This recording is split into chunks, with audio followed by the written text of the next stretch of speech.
होली में रंग लगाई तखी से आई बूताना। होली में रंग लगाई तखी से आई बूताना।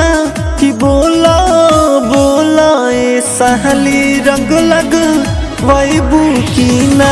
कि बोला बोला ए सहली रंग लग वाइबू की ना। कि बोला बोला ए सहली रंग लग वाइबू की ना। कि बोला बोला ए सहली रंग लग वाइबू की ना। Presented by Syam Music News.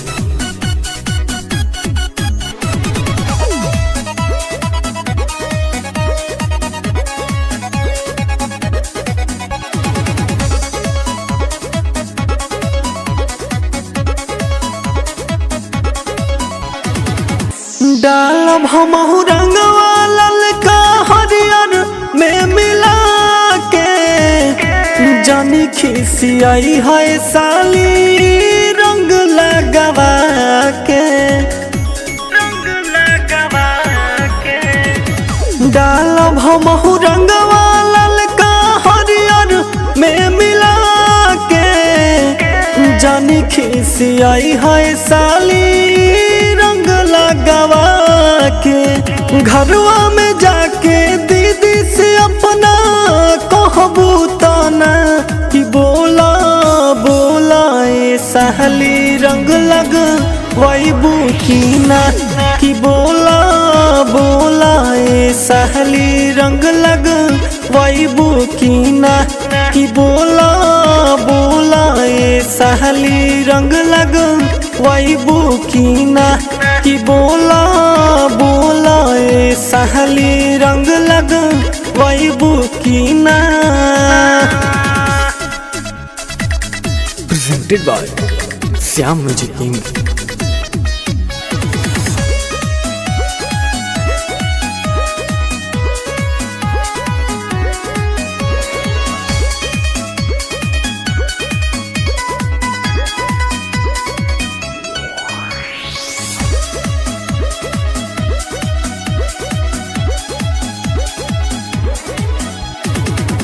बाबू आशीष रिंकू आई बड़ी माजा।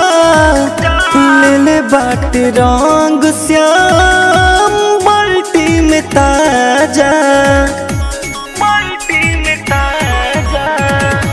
बाबू आशीष रिंकू आई बड़ी माजा। ले ले बाट रंग सत्यम में ताजा।